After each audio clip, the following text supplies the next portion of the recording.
Good morning, good afternoon, or good evening. Depends on when you check in. I'm on a little early just to give the Facebook a chance to, as they say, build the audience. When they say, it's so interesting the way technology talks to us. I just found out last week. Yeah, I just found out last week. I've been always joking and saying that my iPhone was Siri. And it turns out I clicked on a thing, and that's my tech term, a thing. I clicked on a thing and I found out that my iPhone, the woman, the voice who's talking to me is Samantha. Who knew? I had never heard that before. So a lot of times I'll say, Siri, tell me this. And then she ends up telling me, but like I found out her name is Samantha. And then I forgot because I hadn't thought about talking about that, but then there are other voices that you have a choice of who you're going to listen to. So you can actually click on the name of who your smartphone voice is. All right. I tell you, technology is a beautiful thing. I always like to say to our older people that we are the reason that the children of today are the way they are. Say, what? Yeah, because you know what? You prayed. We prayed. We prayed things would be different for them. And now this is what different looks like. This is our prayers being answered, our kids of today. So thank God for our kids, and thank you to all of you parents and you non-maternal parents. That's the uncles and the aunts and the cousins and the friends and the neighbors. Thank you all, because we're all parenting someone. Hey, Doreen. What's up, home girl? Long time no see. All right, remember, we're going to have a flashback to reading the cue cards. But it's 12 o'clock, so let me get started. I usually try to end my broadcasts with this clause. And thanks for checking out my live broadcast or channel. Please subscribe and comment. Your comments could spark my inspiration for another topic or poetic message. Hey, Kwame. And that's the only shout I'm going to do, because I'm going to get this packed in. Okay, and so last week on our broadcast, one of my sisters in Long Island, one of my younger sisters, I call her my chef sister, she said, talk about distracted or distraction. So my topic today is distraction. And what I did is I went and looked it up, and distraction is a thing that prevents someone from giving full attention to something else. It's a diversion, an interruption, a disturbance, an intrusion, an interference, or an obstruction or a hindrance. And used in a sentence, the company found passenger travel a distraction from the main business of moving freight. And then in another sentence, you'll see why I'm using this, he called these stories a distraction from the real issues. So a distraction is a thing that prevents someone from giving full attention to something else. There's another definition of distraction. It's an extreme agitation of the mind or emotions. It's frenzy, hysteria, mental distress, madness, insanity, wildness, mania, derangement, delirium, an extreme agitation of the mind or emotions. And using it in a sentence, he knew she was nervous by her uncharacteristic air of distraction. So we've got those two definitions of distraction to work with. One, a thing that prevents someone from giving full attention to something else. And two, an extreme agitation of the mind or emotions. And so let me start with that last one, extreme agitation of the mind or emotions, because to me, what that says is that we lose track. Sometimes the distraction is that we lose track and sight of who we are. So I want to start out by saying to you that it's so important for you to focus. Let's put ourselves first. And focus for me is F-O-C-U-S. Finding ourselves creates unlimited success. Focus on you and let other people come into focus. See, when you focus on you, and a lot of times people say, well, I have to put my spouse first, my children, my parent. Bulletin, you have to put you first. You can't help any of the people that you love if you don't take care of yourself. So we have to have that focus. Focus on you and let other people come into focus. See, when you focus on you, you have to recognize that there's somebody who doesn't want you to focus on you. And sometimes people with a negative spirit on our topic distract us. Sometimes people with a negative spirit distract us from being who and how we envision ourselves to be. See, when you decide who you are, there's always somebody who it seems like it's their job to tell you that that's not who you are, that you can't do that. No one your size, your age, your race, your ethnicity, your background, no one like you has ever done that before. So you need to let that vision, that dream go. Yeah, you need to live out your dreams, but that ain't one of the dreams that you should actually think that you can fulfill. So when you focus on yourself, there's someone with, I just call it a negative spirit, that it seems like it's their job, and they will distract you from being who you are and how you envision yourself to be. So what you have to do is think of ways to keep that from happening. You know, a lot of times we say, I want to get the negative people out of my life, and then we don't. We keep giving them another chance. You know what another chance means? That means if when they say, well, I'll never do that to you again, well, maybe they won't. They'll do something different to you. It's a hard decision. And I know a lot of people want to say, well, you know, Sporty, you just have to forgive and forget. I agree. I forgive and forget, but the penalty still applies. The truth is, if you keep giving people a chance to stab you in their back, they will. And it's a hard choice. But, you know, I think that, you know, with life and experience, you know, we start to see who's for us and who's against us. And it is a hard experience. So do forgive yourself, because that becomes the key. When you focus on yourself, you also learn how important it is to forgive yourself, because you will still make mistakes as you go through life. One of my scriptures that I have on my wall, if you've been with me before and if you know, and now you will know for this, is that I always have a scriptural theme for the year. And I'll cut out the scripture and paste it on my wall right here in front of me at my desk. And that every morning I go through my morning meditation and I read my scriptures on the wall. So every year I still have one up there from each year. I don't take them down when a new one comes. And one of the scriptures on my wall is Proverbs 4:23-27. And it says, mark out a straight path for your feet. Then stick to the path and stay safe. Don't get sidetracked. Keep your feet from following evil. So again, that's the negative spirits that someone else may have that will distract you from being who you are and how you envision yourself to be. Now, one of the things I like to do and is travel. You know, I love traveling by car. One of the reasons I like to travel by car is so that I can watch and inhale God's gift through the splendor of the scenery.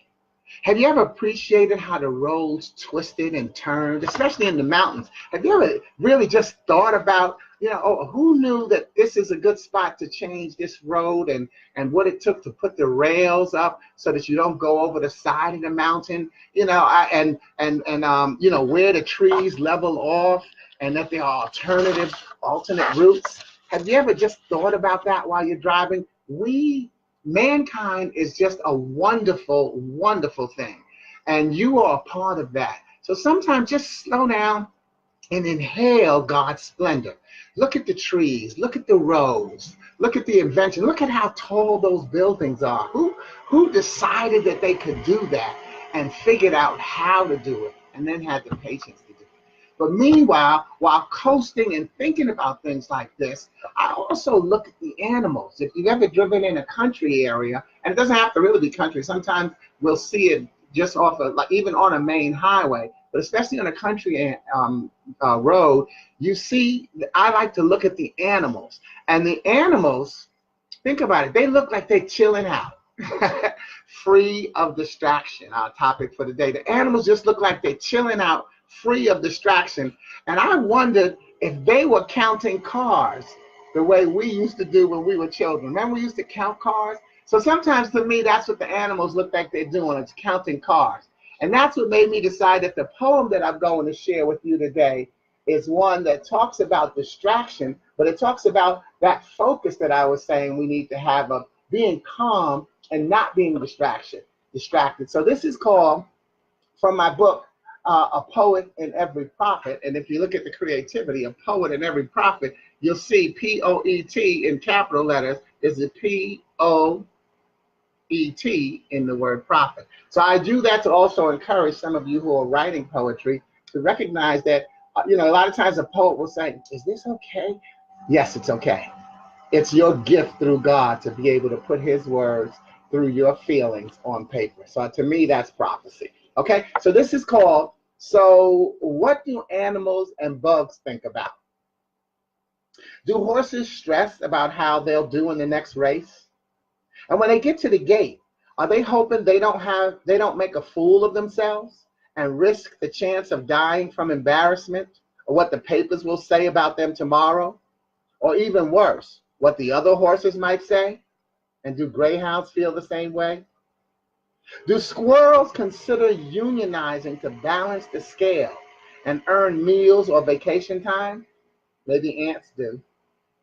Are birds focused on redeeming frequent flyer miles or wondering how people walk, while chickens, pigs, and cows try to deal with low self-esteem by eating and lobbying to get organ donor rights tax deductible? And will white cats refuse to play with black ones or mixed old or young ones? Can frogs relate to tadpoles? Or butterflies show a caterpillar the same patience as an understanding, though skeptical, owl? What percentage of buzzards worry about cholesterol and diabetes, or monkeys' high blood pressure, if the Democratic lioness runs on a feminist platform and takes the risk of political suicide by splitting the panda vote? Do ducks care? Are bulls shallow? Can snakes rest on their laurels or parrots keep a secret? And how much do bugs appreciate life before deciding to attack a windshield? You know what? Animals and bugs can learn a lot from us. I hope you see the imagery in that poem of how all these things that we let distract us from the focus of who we are the types of things that animals don't seem to be that worried about. It's about having that pace. Why? Because I think that the animals look like they're at peace. So one of my acronyms that I'll share with you today is also peace, P-E-A-C-E, placing eternity above chaos and evil. Recognize that when you know where you're going, you should be able to relax and enjoy the journey. And it is a journey, not just a ride. Remember, life is a journey, not a destination. As you move through, try to find ways to be at peace with yourself without being distracted by all of your surroundings. I want to give you a couple of scriptural quotes that I use. And one is Matthew 13:10-13. It says, his disciples came and asked him, why do you always tell stories when you talk to the people? Then he explained to them, you have been permitted to understand the secrets of the kingdom of heaven, but others have not. To those who are open to my teaching, more understanding will be given, and they will have an abundance of knowledge. But to those who are not listening, even what they have will be taken away from them. That is why I tell these stories, because people see what I do, but they don't really see. They hear what I say, but they don't really hear, and they don't understand. And that's when you look back at the poem that I just read, is that we have to tell the story and make the analogies that help people connect to the thoughts and the thoughts, the wisdom, and the blessing of who they actually are. But you have to be at peace with yourself and calm. And right in the middle of that scripture, and the next one I want to read, we look at, there's that one of those definitions of distractions, where we are distracted from the issues. And I think we need to apply that to our politics a lot of times. We are being distracted by the headlines when the subtitles are what are hurting us the most. So as you watch the news, be careful of the distractions in the headlines and really think about how things apply to you. Don't just inherit somebody else's angst or even their happiness of what's going on. Think about how it applies to you and slow yourself down and make a smart and a wise decision based on the facts that you need rather than distraction. In other words, it's one of the sayings that I always give you, and that is to remind you to choose your messengers carefully. We hear the same messages over and over again. It's not until our messenger delivers it that we get it. So if maybe I'm not your messenger, but get a messenger, because you are somebody else's messenger as well. So this next scripture right in the middle of the one that I just read, the reason I wanted to put these two together, because it talked about the stories and the peace of mind that we have to have, but this one talks about choosing your messengers carefully and recognizing them. And this is Matthew 14, 28 through 31. And it says, Peter called to him, Lord, is it really you? If it is, tell me to come to you by walking on water. And we all tend to remember that parable. All right, come, Jesus said. So Peter went over the side of the boat and walked on the water toward Jesus. But when he looked around at the high waves, he was terrified, distracted, and began to sink. Save me, Lord, he shouted. Instantly, Jesus reached out his hand and grabbed him. You don't have much faith, Jesus said. Why did you doubt? And see, again, distraction. Once Peter was focused on who he was and where he wanted to go, he was doing just fine. But when he allowed the distractions of the high waves and the chaos going on around him, are you starting to see how you're a part of that same deal? The people who are around you, the noise that's coming into your life of people talking about this one or talking about that issue, it's throwing you off of your game, off of your square of where you want to go. So that's why you have to focus. And that's also why I wore this shirt today, Faith, F-A-I-T-H, feeling as if there's hope. And this is one of my products. And what you'll know that it says, it says the only thing you cannot do is give up. And you have to recognize that you haven't given up. See, trust your track record. Look at what you've done. Understand that you've had the faith to get where you are today, but you just have to keep believing it. And it's always not easy to hold on to, but you have to find ways that you can hold on to your faith. And on the back of the t-shirt, it says, when one door closes, go for the windows. Go for the windows, because they're using more windows than there are doors. And again, you have to give yourself credit for the many decisions that you made. And you've made at least one more positive decision than a negative decision, or you wouldn't be here today. It's so important that we find ways to hold on to our faith and recognize that we're doing what we need to do. And it's not always, I did a meme the other day that says a lot of times people say, oh God, what was that? How did I say that? A lot of times people say, oh, if it's for me, God will, then I know God will give it to me. And then when they don't get something, they get upset. You know, the truth is you need to have that comfort in your faith and be at peace with yourself, because you're focused on who you are, to recognize that if it's for you, then God will give it to you. If you don't get it, well, that means it's because that the time wasn't right. One of the other things I have on my wall are the 4 sayings that I say to myself when it's time for me to make a decision. I say, because I want to, because I can, because I should, and because it's time. And when I'm making decisions, they have to fit 3 of those 4 requirements for me to decide to make a move forward. And it's actually pretty hard to get 3 of those without getting the 4th. But recognize that sometimes it's just not your time, or it may not be your turn. That's why you have to be at peace with yourself, not be distracted by all the noise that's going on in your life and the opinions of people that actually will harm you if you don't know who you are and really focus on where you need to go with your gift and your faith. So let me give you the solution and the plan for us to overcome how we can avoid distraction. And one, that is to get refocused on you and your commitment to yourself. Commit to yourself. That's the one way you're going to be able to beat distractions, is recognizing this is who I am, and the only way for me to get through, because the only time you'll fail is when you try to be someone else. When you focus on being who you are, then you will always win, because you'll make decisions based on the information you had to make the choice. And it might not seem right to someone else, and it might not even seem right to you in the moment. But when you slow yourself down and think about why you made that decision, you usually find that it's a good one for you. So commit to yourself and get refocused on who you are. Two, when you make that commitment to yourself and you focus on who you are, remember to forgive yourself. See, we have to forgive ourselves. We are still going to trip and fall. We're going to make mistakes. Forgive yourself and appreciate that distractions are sometimes the break that we wouldn't give ourselves. I know I said there's a lot of noise coming in at you, but sometimes the distraction is a break that we won't give ourselves because we can be over-focused.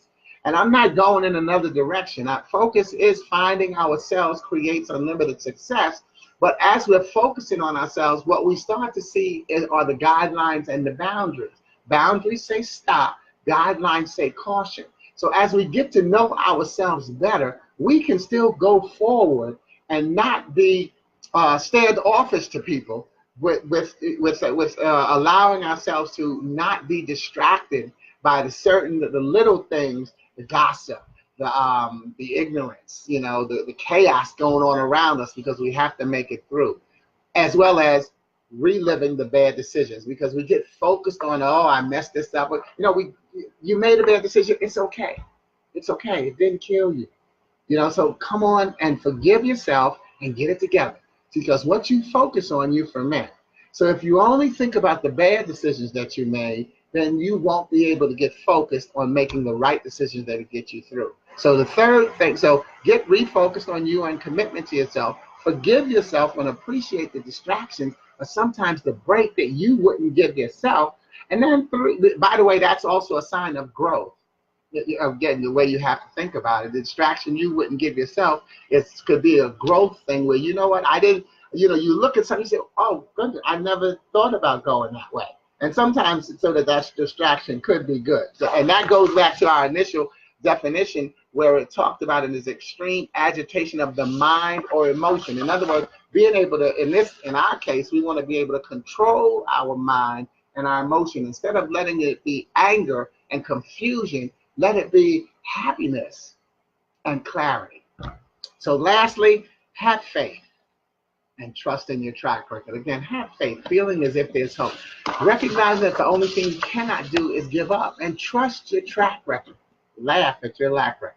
And the lack record is whatever you thought you needed, whatever you thought you didn't have to get through the last storm. Guess what? You made it through the storm. So obviously you didn't really need that. You thought you did. But since you recognize, well, what is it? The entrepreneurship, or something, the mother of invention, whatever that is, okay? But you have the imagination to get through. Trust your track record and give yourself credit. Remember, we will continue to experience distractions in our lives. We've all loved and have an impact on someone's life that makes us the focal point to stop or at least pause the distractions so that they can see themselves as an important piece of the puzzle. Life is about going from one puzzle to the next. You're either a small, medium, or large piece of each puzzle in your family, social, or business relationships. Yet no matter how small you see yourself, no matter what size puzzle piece you see yourself as, without you, the puzzle is called incomplete. So recognize that you are a valuable piece of the puzzle in somebody's life. And because of who you are and what you mean to that person or people, there's a good chance that you've helped them keep from being distracted. Thanks for checking out my live broadcast or channel. Please subscribe and comment. Remember, your comments could be the impetus, it could be the inspiration for my next message or poetic share. And take the time to check out my website, sportyking.com, where you can find my monthly fun letter, my inspirational products, and most importantly, how to book me to deliver a refreshing message just as this one, catered to your group and needs. Remember, Glue Wednesday, Glue, God's love undoes everything. We don't have a need to have hump Wednesday. We don't have a need to get over. We have a need to keep it together. And that's what the glue does. Wednesday is the traditional middle day of a 7-day week. It keeps the week beginning and the weekend together. It's the glue. So let's make sure that we keep it together, me and you. Ciao.